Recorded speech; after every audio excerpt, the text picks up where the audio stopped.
Olá, santo povo de Deus, boa tarde, graça e paz. Continuamos aqui com a pastoral da pandemia, lendo o livro Palavra de Pastor, mensagens bíblicas para edificação da alma, de nossa autoria. E agora, com grande alegria, eu vou ler para você o capítulo de número 12. O tema é Como Enfrentar a Crise. Queridos irmãos e irmãs, há alguns anos atrás nos defrontamos com a greve dos caminhoneiros, que expôs à época mais uma vez a insatisfação do povo com a postura da classe política do país. Contudo, Deus está no controle de todas as coisas, e ainda que homens façam planos, nos céus está o nosso Deus e tudo faz como lhe agrada.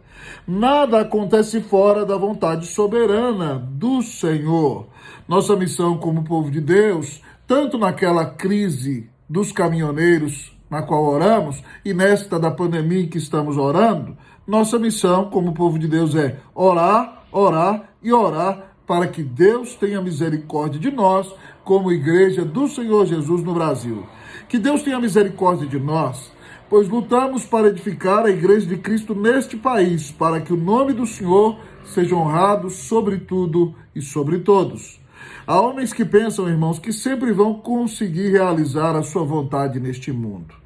Certo dia, Nabucodonosor olhou para os jardins suspensos da Babilônia e disse: Vejam a Babilônia, que eu construí com toda a minha glória e com todo o meu poder.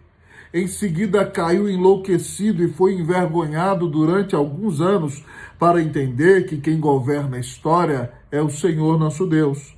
Quando construíram o Titanic, que faria a grande viagem de travessia do Atlântico, disseram que esse nem Deus afunda.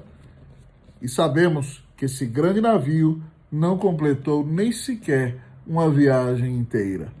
Na década de 1960, quando os Beatles faziam grande sucesso, John Lennon disse que eles se tornariam mais famosos do que Jesus Cristo. Lennon morreu assassinado e os Beatles já não existem há muito tempo.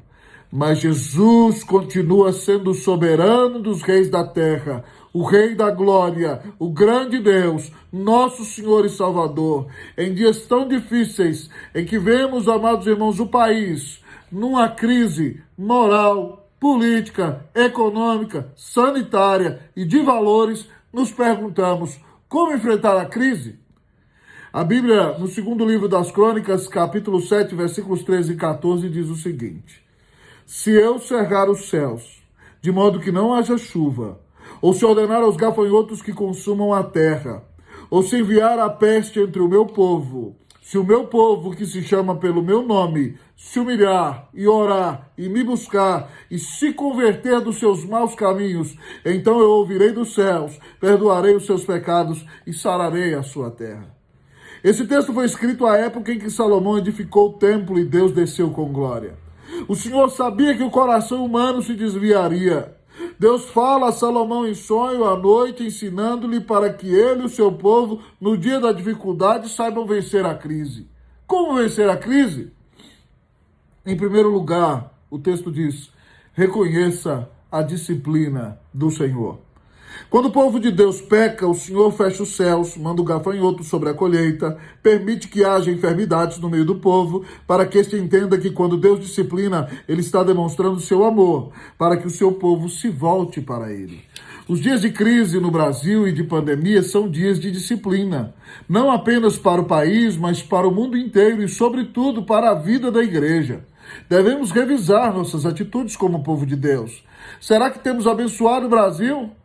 Temos orado pelo nosso país, nos dedicamos ao Senhor em oração, somos a bênção que deveríamos ser nesta nação, temos falado de Cristo como deveríamos.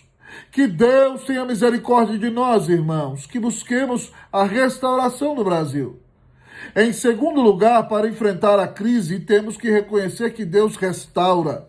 O Senhor disse que desceria dos céus com sua graça, ouviria a oração e sararia a terra. Deus já sarou o seu povo em muitas oportunidades. Tanto na Bíblia como na história da igreja, Deus é um Deus que restaura. Neste tempo de pandemia, clamemos a restauração de Deus sobre nossa vida, nossa família, nossa igreja, nossa cidade, nosso estado, nosso país, sobre todo o mundo inteiro. Em terceiro lugar, devemos reconhecer as condições para a restauração.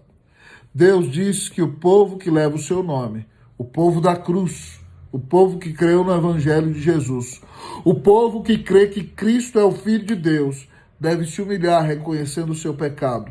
Deve orar e buscar a face de Deus em oração e intimidade para ser cheio do Espírito Santo. Deve abandonar os seus pecados, deve implorar a intervenção de Deus sobre a sua vida e sobre o seu coração. Se esse povo orar, se humilhar, buscar ao Senhor, se converter dos seus maus caminhos, então Deus ouvirá do céu, perdoará o seu pecado e sarará a sua terra. Que Deus nos dê vitória sobre a crise. Que reconheçamos a disciplina de Deus sobre o mundo, sobre a nação, sobre a igreja. Que reconheçamos que Deus é bom e restaura quando nos voltamos para Ele. Que nos humilhemos, oremos, choremos, nos arrependamos, mudemos de vida, porque essas são condições para a restauração. E que, sobretudo, os nossos olhos estejam postos em Jesus, que é o autor e consumador da nossa fé.